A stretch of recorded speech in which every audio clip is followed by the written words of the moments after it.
Bonjour, bonjour, j'espère que vous allez bien. Ma première vidéo d'une série de vidéos qui sera probablement proche de 40 vidéos.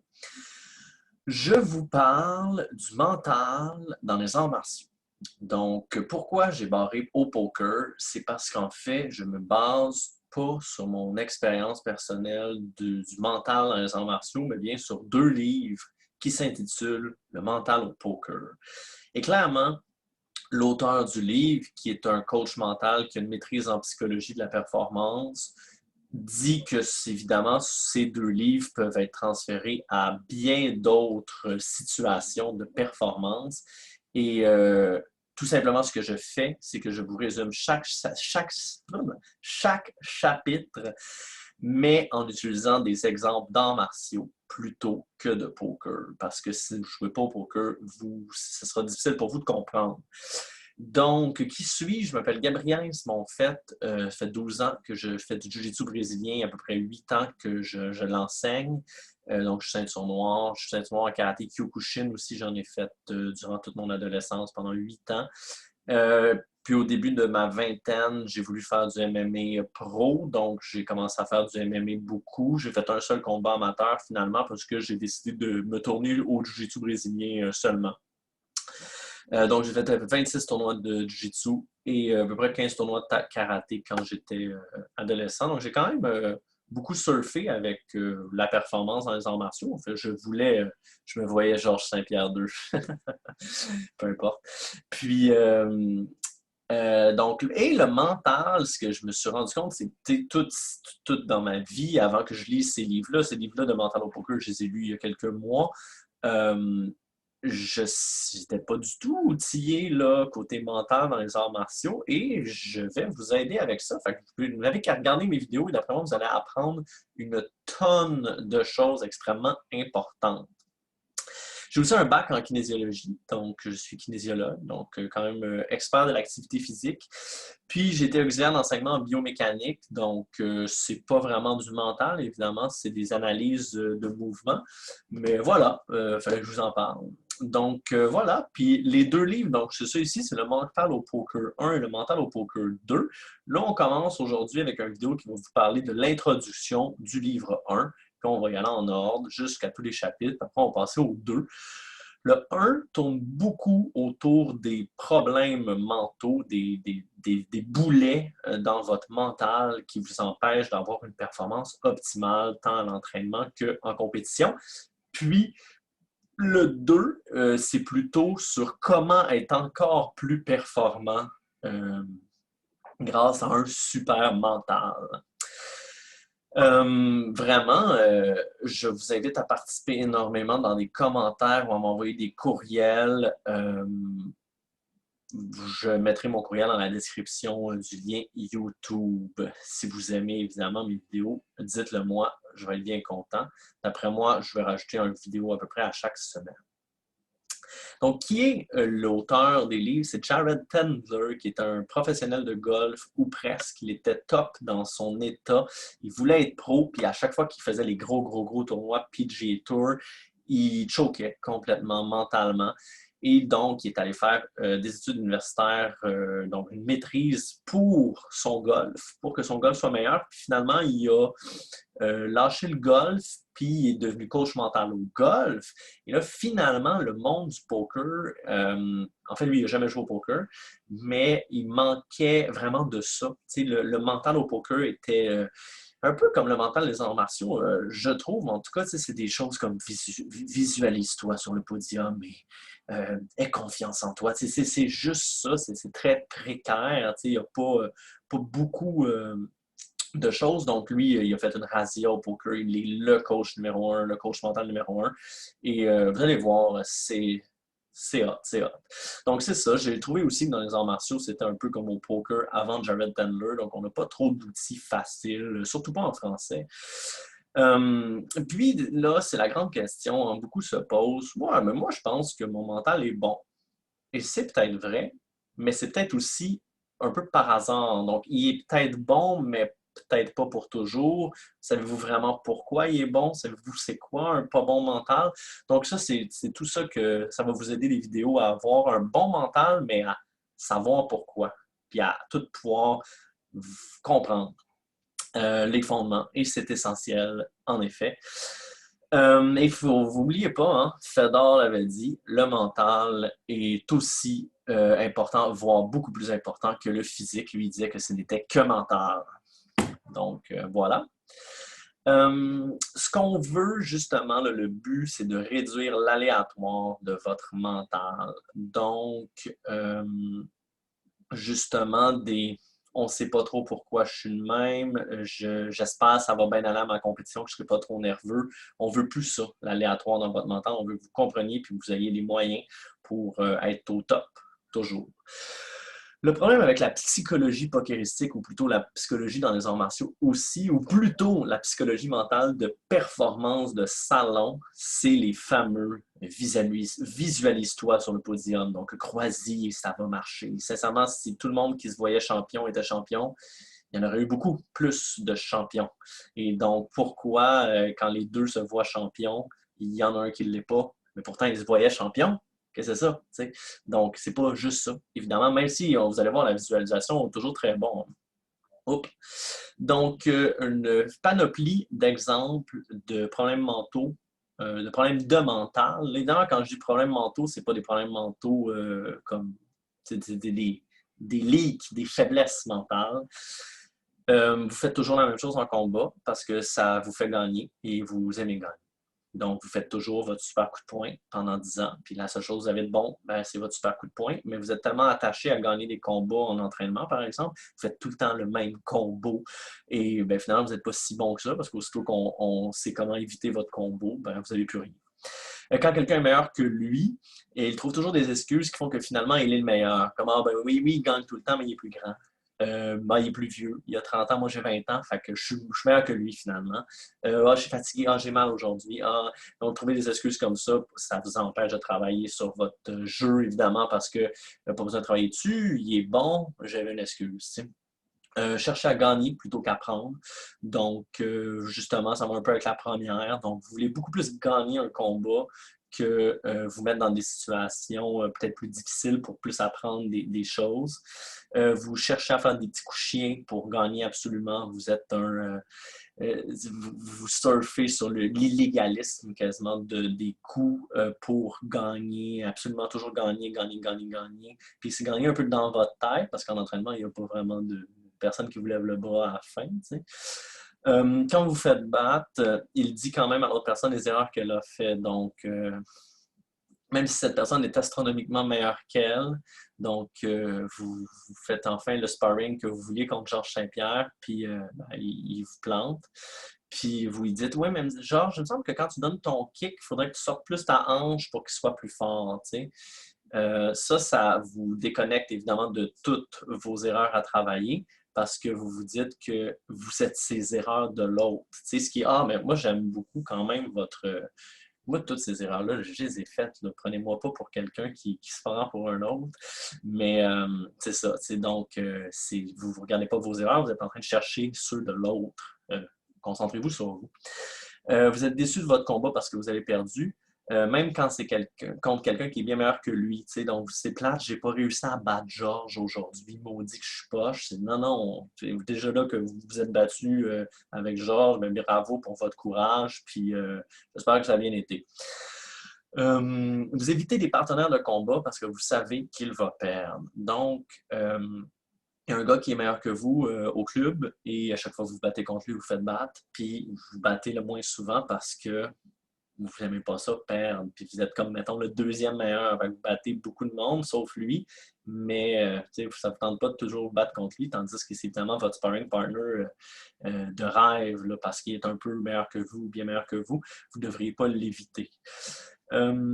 Il pense souvent qu'il est très, très bon, surtout très tôt dans une carrière. Donc, ça fait 1 an, 2 ans que vous faites du MMA ou des arts martiaux, puis ça va bien, là, vous êtes bon, mais vous pensez vraiment là, que vous êtes le top du top parce que vous êtes le meilleur de votre dojo, par exemple. Non, c'est très, très, très, très mauvais, ça, pour la performance. Vous voulez être le plus humble possible et toujours vous dire que comparez-vous toujours au top of the world. Ça va peut-être vous donner une idée de grandeur. Mais c'est sûr, c'est dur parce que vous n'êtes pas battu contre, mais justement, pouvez faire des petits tours de dojo des fois pour aller vérifier à quel point vous êtes battable. Mais c'est ça. T'sais, même si vous êtes bon, restez humble. C'est évidemment ce qui fait que les champions continuent à être bons et ne s'assoient pas sur leur laurier en disant qu'ils sont bons. Vous croyez souvent que les autres ont eu de la chance s'ils vous ont battu. Même si les gens sont meilleurs que vous, souvent, ils ont toujours bien de la chance, les autres, et vous, vous en avez bien pas. Attention, évidemment, la chance dans les arts martiaux, il n'y en a quand même pas tant que ça. Quand même. Là. Mais évitez de. Dites-vous que les gens vous battent parce qu'ils sont meilleurs que vous, puis ont fait des meilleures choses, puis vous avez fait des erreurs, puis vous voulez corriger vos erreurs, évidemment.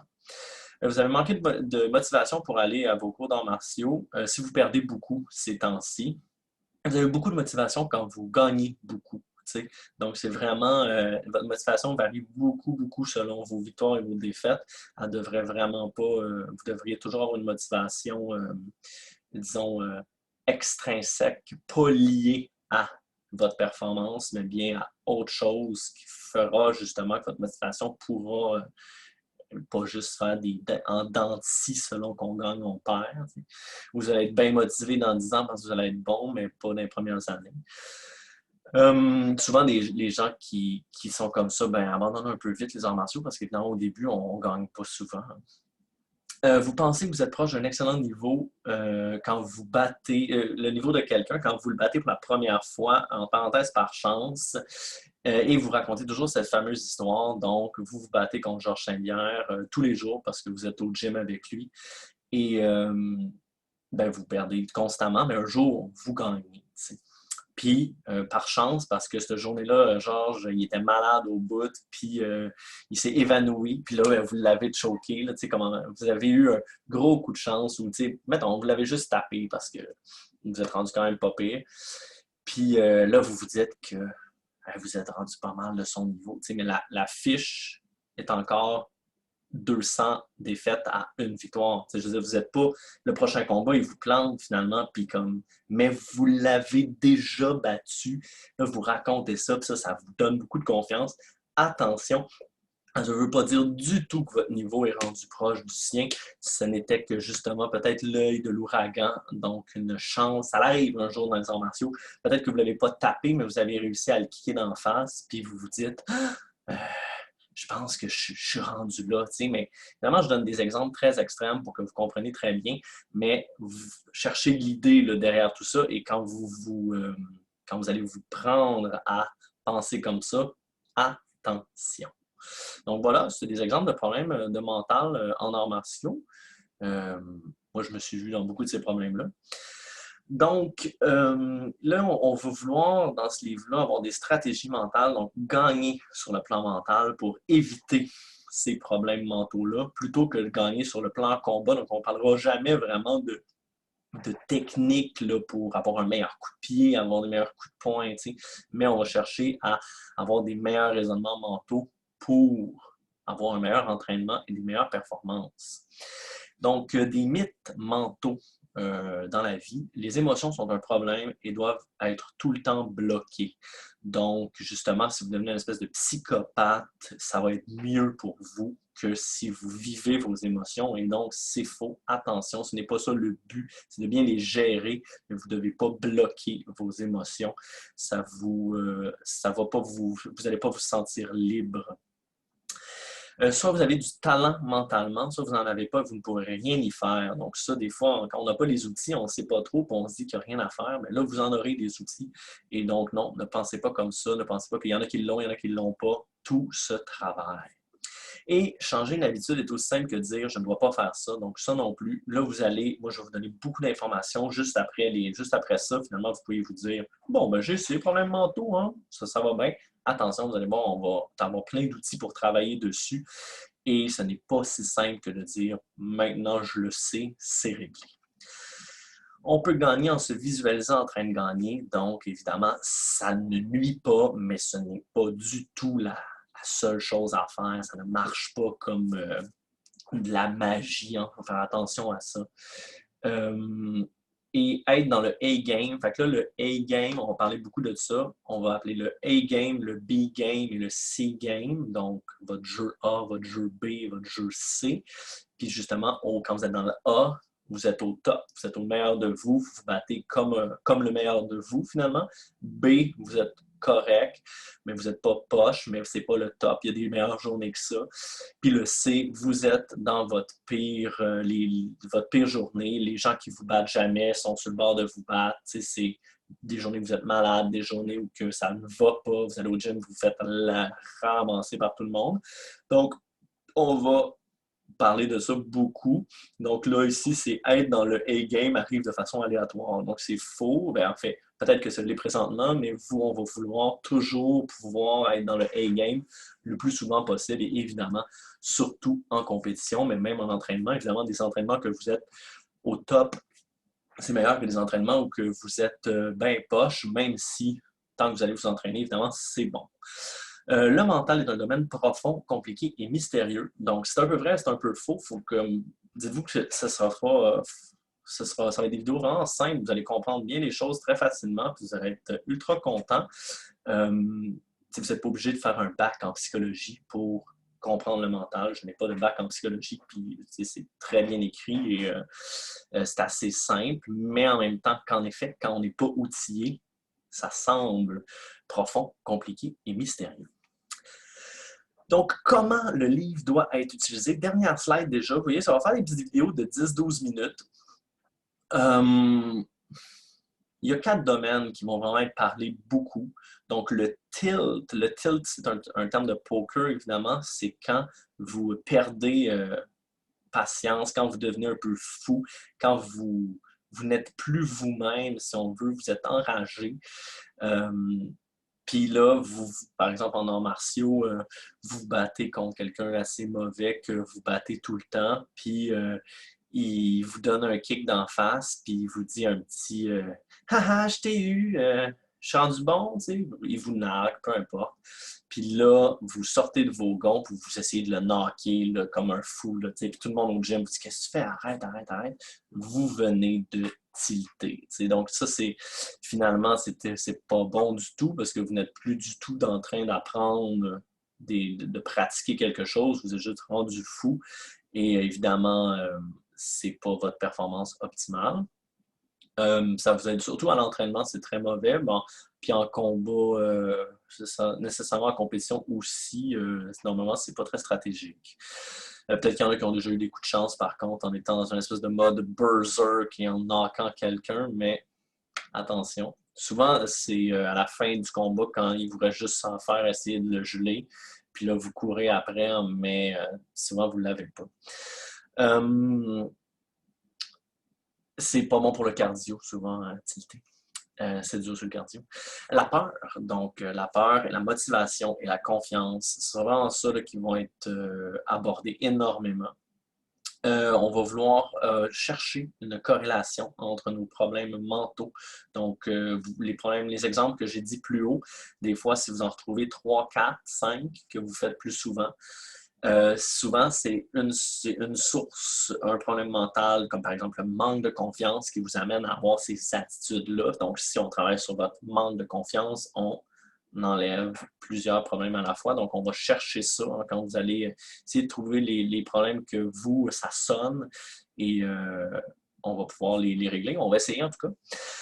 Il y a beaucoup à travailler sur le plan mental, hein, donc dites-vous que ce ne sera pas si simple, ça ne va pas se régler en 2 jours, il va falloir réfléchir dessus, ça va être un bon travail quand même.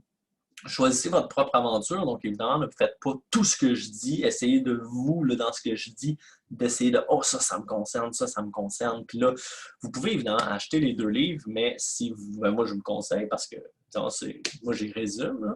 Il y a plus de choses. J'essaie de bien les résumer, par contre, mais il va y avoir plus de choses dedans. Mais vous allez devoir quand même vous mettre un peu à travailler le vocabulaire du poker parce que sinon, vous allez être un peu perdu. Donc, quand même, vous choisissez votre propre chemin. Ne croyez pas que vous avez tout maîtrisé, jamais. Hein. Vous sortez jamais gagnant. Comme il n'y en aura pas de fin. C'est votre mental. Il va toujours falloir l'optimiser. Nécessairement, si vous croyez que c'est fini, c'est un leak mental. C'est une faiblesse mentale de croire qu'on n'a plus à travailler dessus. Donc, c'est pour toujours. Désolé. Il y a des questions qui vous sont posées à travers le livre. Répondez aux questions, même écrit. Je vous le conseille fortement. Il va être facile d'être surchargé d'informations. Déjà là, vous l'êtes peut-être. Faites attention. Je vous conseille vraiment pas de regarder toutes les vidéos que vous pouvez. Peut-être que vous allez découvrir mon vidéo au premier ou au 7e, mais si vous regardez les 7 de suite, vous allez sûrement oublier bien des choses. Regardez-les encore. Essayez de vous souvenir dans quelle vidéo je parle de ci ou de ça. Donc voilà. C'est un peu pour ça que je vous dis de m'envoyer un courriel. Si vous voulez plus d'informations précises sur des concepts précis, je vais me faire un grand plaisir de vous en donner. Faites ce qui fonctionne pour vous, nécessairement. Des fois, peut-être que si vous travaillez sur quelque chose que vous pensez qui vous concerne, finalement, vous voyez que ça ne bouge pas bien, c'est peut-être parce que finalement, ça ne vous concernait pas tant que ça. Normalement, quand ça vous concerne beaucoup et que c'est très grave, on voit des grands changements assez vite. Si c'est pas trop grave, ça se peut que les petits changements arrivent longtemps, dans longtemps, ou c'est pas très grave. Donc, ne suivez pas littéralement chaque mot de ce qui est écrit dans le livre. Hein, juste comme je vous ai dit, essayez de chercher ce qui vous concerne plutôt que de tout prendre, malgré que, écoutez tout, c'est quand même très intéressant. Et finalement, vous pouvez utiliser des choses apprises dans d'autres domaines que les arts martiaux, comme les affaires, l'investissement, les relations amoureuses, le poker, parce que la joke, c'est que c'était marqué le sport à la place du poker dans le livre. Fait que là, voilà. Donc, je vous laisse là-dessus. Bonne journée.